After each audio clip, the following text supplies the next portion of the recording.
There used to be a bar called Georgie's across the street from my office that had been closed and apparently just left to rot. And as such, I had never seen the inside of it. All that I knew about it was what I could gather walking past the front windows every morning as I got off the bus. There were signs and flyers taped to the window, much like any bar. Coors drafts were 50 cents on Tuesdays. Wednesday was ladies' night, and they required ID from all patrons. Behind the hastily taped up signs, the windows were all covered in aging brown butcher paper, like many similar boarded up establishments. So the signs truly were the depth of my knowledge. I work really late hours pretty regularly. My company analyzes data for large institutions, and most of our clients require guarantees and agreements in place to turn around any work we receive in 48 hours or less. My part of this is the last step in a rather complicated, it not admittedly boring process, and as such, my schedule is generally the most affected by any kinks in the system. As a result of my fucked up work schedule, I found myself running into the building custodian doing his nightly rounds with a certain bit of regularity.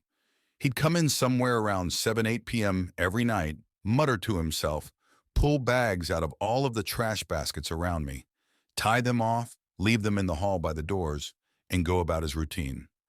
It was pretty obvious looking at him that he had a few years under his belt, as nobody's ever accused anybody who spent their days mired in hard labor and poor health decisions of having a deceptively youthful appearance, if you know what I'm saying. After a few nights of having him and I be the only two in the building, he finished off his routine by telling me that I should stop into Georgie's some night. Georgie's, the abandoned bar across the street. Now, I don't want to come off as a dick or anything, but my first thought was that the custodian was retarded in some variety and that he didn't really know what he was talking about. With little faith in the custodian's mental abilities, I sort of half-heartedly told him that I was reasonably certain that the bar in question had been closed for a while and that I had never even seen it open since I started working in that building years prior. The custodian seemed a bit put off by this and told me that one of his friends owned the building and that he had been trying to clean it out at night by inviting people to come drink the leftover booze for free. I have to admit that I was sort of put off by the idea of drinking years-old liquor in a presumably dilapidated and abandoned bar, so I politely brushed off the idea. Besides, I sensed that there was just something off about a story like that. Something that just didn't add up about an owner of an abandoned bar cleaning up his property by giving away liquor of questionable origin instead of throwing it away. But once again, I assumed that there might also just be something off about the custodian himself in the form of a mental disability. So I ignored it and moved on. I went back to work and didn't think any more of it. It was about this same time that I noticed a man who would get on the bus at my stop when I went home roughly every night. At first, I hardly paid attention to him because seeing regular people at a bus stop isn't exactly out of the ordinary.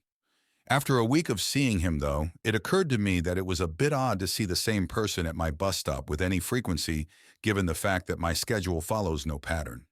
I might leave at 7 p.m. today and 12:30 a.m. tomorrow, and something completely different next week. I stewed on this for a bit, but decided not to dwell on it too much, since, as my father always told me, you only notice coincidences because they are oddly coincidental. This series of coincidences did bring my attention to this man, though, and I couldn't help but notice that he was old and more than a bit harsh-looking. His eyes were sunken in, and his skin had the kind of pallor that generally accompanies people you don't want to associate with. There was just something inexplicably unsettling about him, but he was quiet and kept to himself, so I just let it pass. The custodian began asking me almost nightly about stopping into Georgie's for a drink, and I politely shrugged him off every time. My personal desire for aging liquor had sadly not grown since the last time he asked me. His insistence grew firmer every day, but there was a slight hesitation in his responses to my refusal, as if he was straining himself to keep his tone and demeanor reasonable. One morning, I woke up at my apartment to catch the bus and found the decrepit old man, who I usually see in the evenings waiting for a bus out of town, sitting at the corner of my street, not 100 feet away from my apartment building, waiting to catch the same bus as me going into town. While this did creep me out a little, I will admit, I tried to rationalize it to myself with my usual mantra about coincidences and all of that. The bus eventually came and we both got on without saying a word.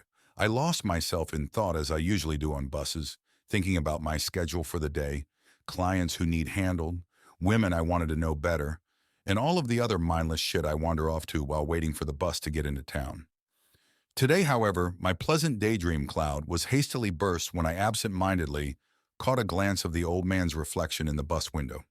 He was staring at me from behind, head slightly crooked forward, eyes dead front, teeth just visible through a barely parted scowl, staring at me. I was a bit unnerved by this but didn't want to make a scene, nor did I really know what I would do if I wanted to make a scene. He hadn't actually done anything other than sit on the bus, and for all I know, he was also just lost in thought. Perhaps he was just staring off into space, and I happened to be in the path between his eyes and the nothing he was staring off into. I wasn't about to make any assumptions.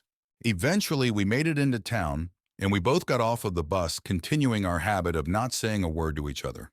I went through the rest of my day as if everything was normal. I left the office at 9:20 p.m., and the old man was waiting at the bus stop. Neither one of us spoke to each other, as usual, and eventually the bus came to pick the two of us up. As the bus was coming, I made the realization that every time we had gotten onto the bus together, we always line up in such a manner that I get on before him. I had not consciously been arranging for this to happen, and while briefly considering it, I was certain that this happened whether it was just us or if it was a group of people waiting. The bus came to a stop and opened the doors. I immediately recognized that the old man was intentionally moving slower than I was, so that he would end up on the bus after I did. I generally always sat toward the front, so my best guess is that he was trying to position himself to sit behind me, to watch me. As I approached the doors to the bus, I quickly fumbled my wallet out of my pocket and intentionally dropped it under the front tire closest to me. I feigned an apology to the driver and said I would just be 1 minute if she could be so patient. The old man first tried to assist, presumably so he could maintain his ruse, but I sternly told him that I was capable of handling this by myself. This prompted the bus driver, thankfully, to ask the old man if he was getting on or not, to which he relented and boarded. I picked up my wallet and stepped onto the bus. I apologized once again to the driver and walked towards the seats. The old man had taken the very front seat, and so I went a few rows back on the opposite side. I looked in the mirror at the front of the bus and saw it. He was staring at me in the mirror. I met his eyes dead on, and we stared at each other for a good 5 minutes as the bus began driving. I began sweating profusely as I had realized that my suspicions of the old man were most probably in the ballpark of truth, and that none of the coincidences I had noticed lately were actually coincidences. After about 10 minutes, he finally broke his gaze and turned around. He looked me straight on and in an angry tone asked me a question. "Why don't you ever go to Georgie's?" Spooked, I shrugged my shoulders. I had no idea how else to react to this. We were still inside city limits, so I yelled to the bus driver to let me off at the next stop. She obliged and I stood up to get off, my mind set on catching a taxi to any random hotel far away from my house or office. I didn't want to see anybody familiar that night or the next morning. I wanted the coincidences to give me a break. As I walked past the old man to get off the bus, he hissed at me, "You would have liked it." I stayed quiet and hurried off the bus. The old man stayed on the bus as it started moving again, finally granting me peace and quiet. I caught the first cab I could hail, stopped at a gas station for my first pack of cigarettes in 3 years, and then continued on to a hotel on the other side of town.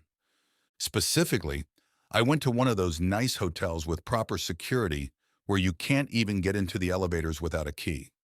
I stayed in that hotel for 3 days, not leaving my room, living off of room service, calling off of work each day.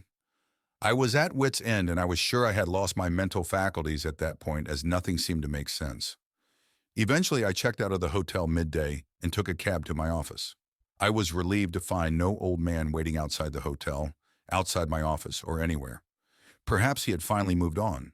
When I found my boss, he asked me where I had been, and I made up some bullshit about a stomach flu. I figured that if I was going crazy, I didn't need to advertise it just yet. He told me that they were running behind schedule because of my absence and that I needed to jump back in. He started bitching at me about my work responsibilities, and I was pretty much tuning him out at that point until he got to the last point he was trying to address. Stop leaving your fucking garbage bags in the hall every night too, will you? I told him that it was the custodian who did that every night, obviously, as I had no interest in staying late to clean the office. My boss gave me a weird look and told me there was no custodian, no janitor, no cleaning staff, and that the bags were only ever found in the hall closest to where I work. It was obvious that it was my garbage, and he wanted me to just knock it off and move on. I restated my position about the custodian that I had nightly conversations with, and my boss's weird look instantly became more troubled. It took the police 23 minutes to arrive at the office. I told the police everything. The janitor, the old man, Georgie's, all of it.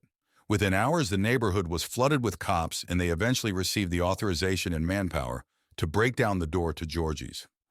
As the cops who bore first-hand witness told the story to reporters, the smell of death was overpowering as the glass door shattered.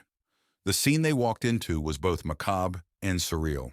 There were 4 bodies crudely stitched together from the parts of other bodies, as if somebody took 4 sets of heads, 4 sets of legs, 4 sets of arms, and 4 torsos, and mixed them up into random configurations. The set, however, was missing pieces. One body had no arms, one body had no legs, one body had no head, and finally there was simply a pile of pieces with no torso to attach to. Macabre, surreal, and fortunately, incomplete. The end.